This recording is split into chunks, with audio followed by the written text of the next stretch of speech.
Hello, you're listening to Fermented Files with your favorite hosts, Rugile and Carlos.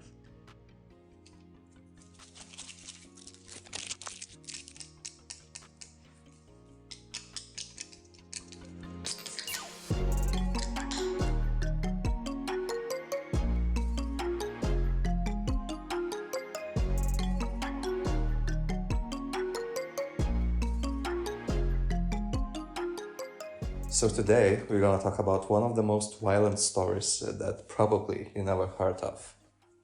But first, a word of caution. This episode contains graphic discussion of abuse, extreme violence, and murder. If such subjects are too much for you, now would be the right time to skip this episode. But please don't. Okay, bye. So today we are going to Canada and we are meeting with Roch Thériault, who was born on May 16, 1947 in Saguenay, Quebec. At that time, it was a very Catholic region, the kind of place where religion shaped every aspect of your life. He grew up in a family of 8 children with strict parents. It was a small logging region in the 40s and 50s where Catholic tradition had been ironclad and faith was believed and breathed. Picture a family of 8 children where religious discipline was as consistent as the cold winters at Quebec. Roch's father, serious and uncompromising, dragged young Roch into back-breaking labor, while his mother maintained a spiritual regimen that felt more akin to emotional imprisonment than divine guidance. So his childhood was far from happy. His father was stern and exhausting, making him join in heavy work. His mother imposed religious discipline on him.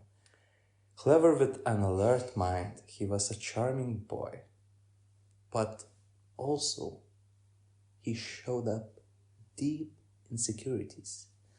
A feeling of his being lesser, of being created for something more. And as we know, this sort of background is usually quite common in cult leaders. That happens quite a lot. So he is not an exception.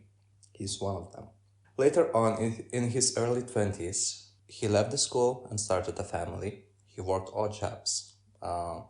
Laborer, then opened up a health store. But it wouldn't be too long before his charisma and gift of convincing people actually drew him toward darkness.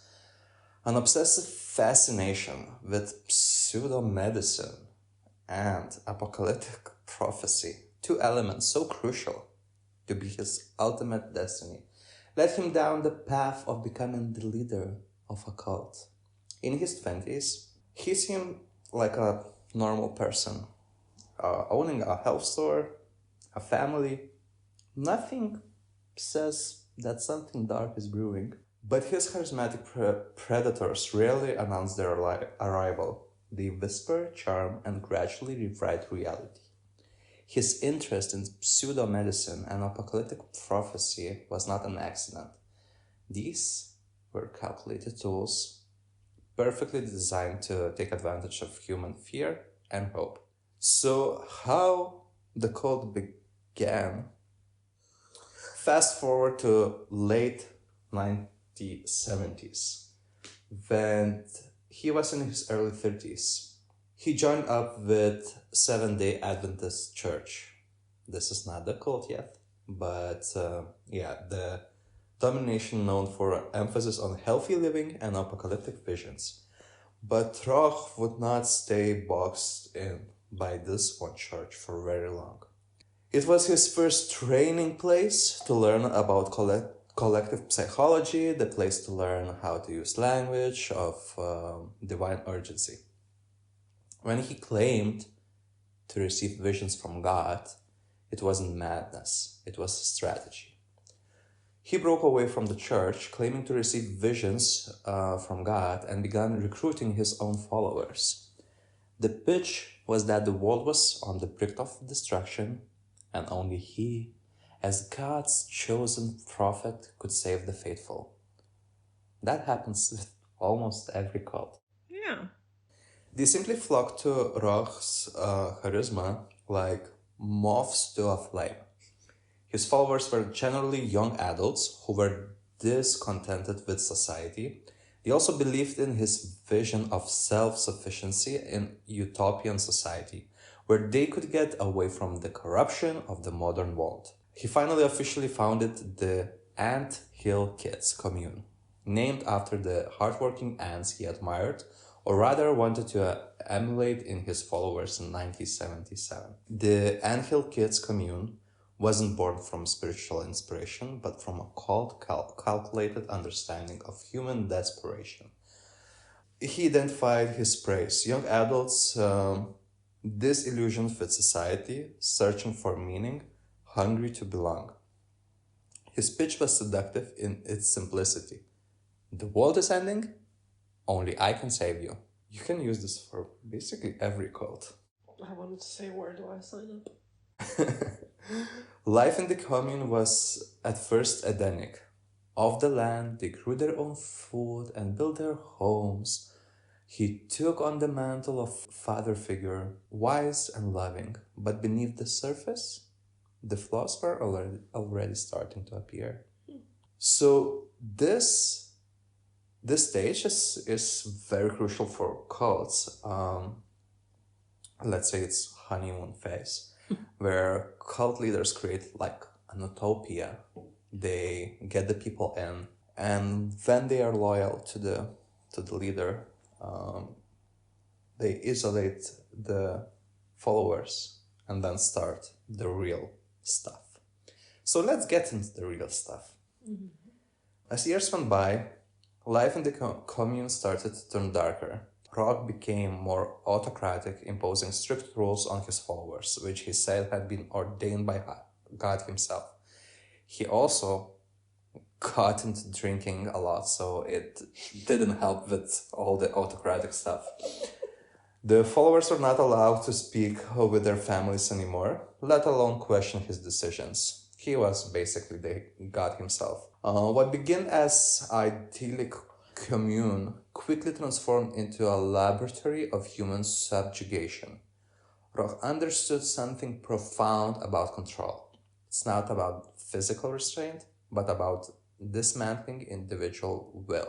Isolation was his first weapon. Cut off from families, from outside perspectives, his followers became clay to be reshaped. Public humiliation, seemingly random punishments, crude so-called medical treatments. Each was a calculated blow designed to erode self-worth and reinforce dependency. But that was not all. Mm-hmm. Roch physically abused them into doing his bidings. Beatings, starvation, and humiliation in public started becoming a common feature. He says all this was to purify his followers as preparation for the end of the world. And now we get to the dark stuff. One of the most distressing features of his control was so-called medical treatments, which he carried out himself. Without any medical training whatsoever, he crudely operated on his followers, often under the pretext of curing ailments. One woman had a tooth removed without anesthesia. Another had part of her breast cut off. These were acts of pure sadism dressed up as healing. This literally reminds me of that, the TikTok where her arms were cut off, her nose was cut off, her toes were cut off. You don't know that one.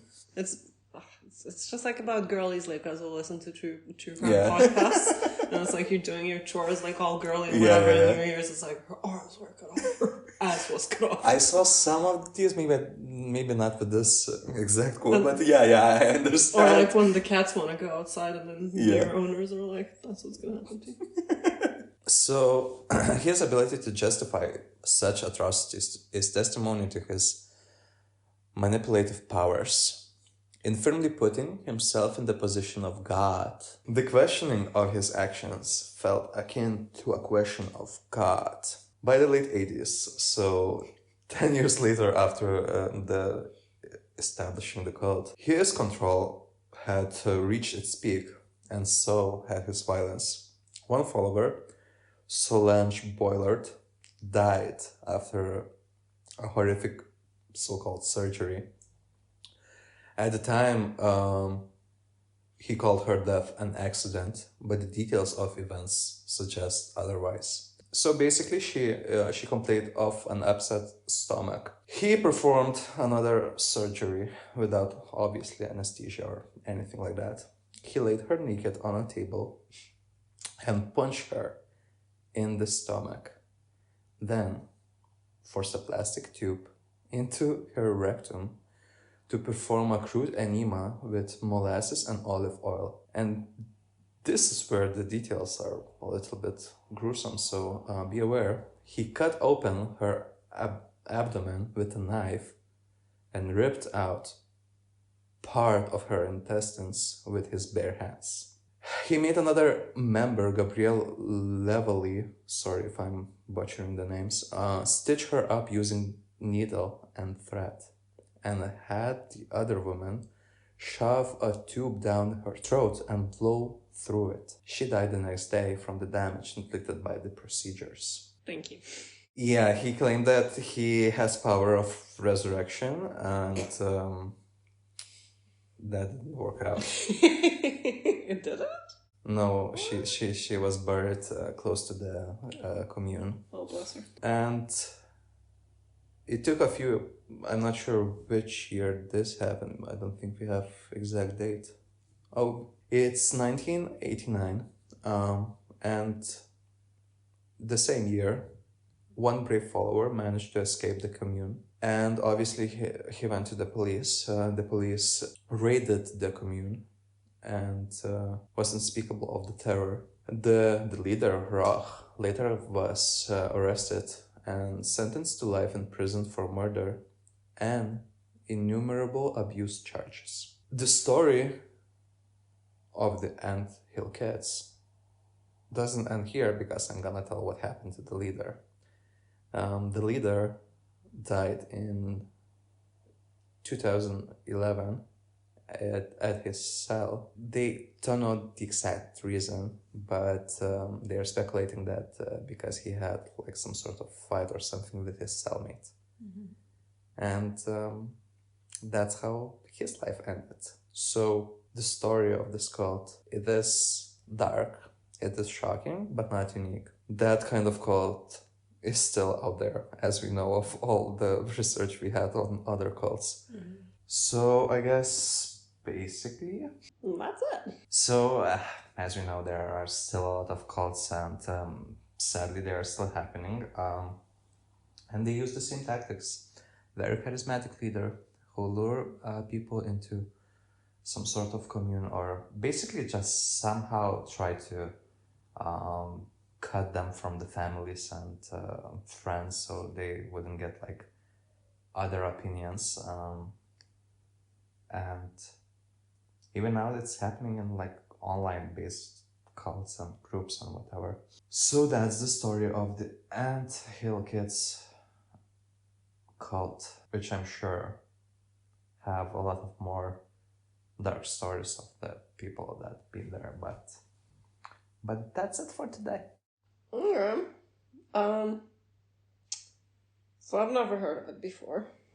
So the purpose was that it was like a doomsday cult, essentially. Yeah. Like the world is ending and I have a direct phone line with God. So he was just like, so the purpose for him was to literally just like for 10 years to just like torture people. Like, did he get any money from them? Were they like, for him, what was the purpose?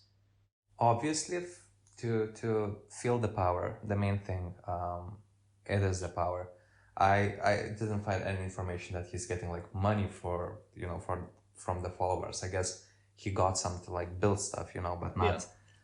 They couldn't like earn a lot of money if they're living in commune. So, no, money is not the main drive here. I feel like the main drive is, having the power to abuse the people, to use them any way you want, and also do these operations or surgeries or whatever. I think this is the darkest part. So he was just a sadist, essentially. Yeah. Okay. I mean, it explains that he grew up in like very Christian, very strict family, and basically probably got abused there. So. Okay, and when he went to prison, which I understand happened after that lady died. Yeah. When he went to prison, what happened to the cult members? Like, did it get dissipated, or like, did they stay in the commune? And if they didn't, then why aren't there more stories of like what he's done to them? I don't have stories what happened to like most of the people, or basically all the people, because what the sources that I was reading focus on, it's basically him. So he just writing about his life in prison. He tried to get parole, but also he didn't. He sold his artwork in 2009, and yeah. It's actually just like a textbook psychopath. Yeah. Okay, fair enough. Modern day Hitler. Yeah, just very small scale, but yeah, it's I guess. Yeah, we see Hitler went too big. Yeah. This guy had what, like 20, 30 people? Manageable. Crowd control. And he knew what his audience is, young people, because he was young and he knew how he was feeling. And I guess this was quite often in like, I guess 70s, 80s, because a lot of people were like looking for meaning. Yeah. Something, Was he hot? No, actually, no. Show me to me. Ew. He literally looks like that Russian prophet, Yeah. Rasputin? Yeah. He's not very charismatic from the looks of it. No. But looks like a grumpy Russian, to be honest. Yeah. Cute. Oh my god, big forehead envy on that one. Okay. What are your thoughts about this? Why did you choose this? I guess one of the main thing was that I haven't heard about it, because it's not so easy to surprise me or you with some new cults. And also it's not USA, so a lot of cults are usually from USA, or we heard of them. Maybe there are a lot of cults in other regions, we just don't get the information somehow. Yeah. But this is not USA, this is Canada, and Canada, we see Canada is very liberal and different, but cult happens everywhere.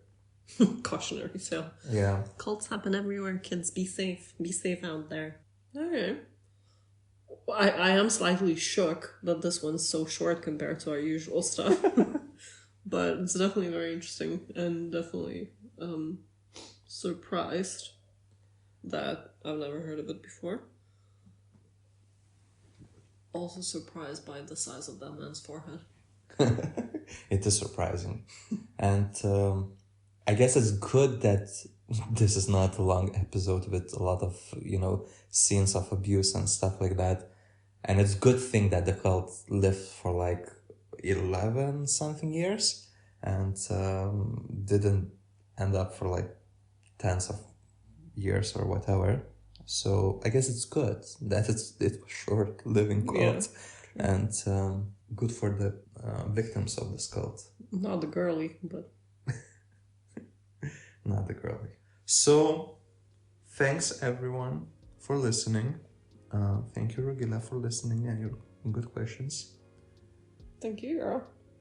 And subscribe, follow, like, do something. Just do something. Just do something. It helps for the promotion of the podcast. And see you in a few weeks. Bye.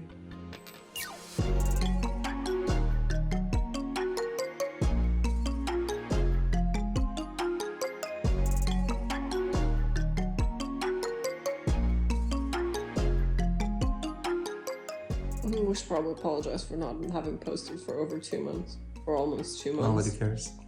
No, I know nobody cares, but when we become big, people will listen back and be like, there's a gap in their employment history.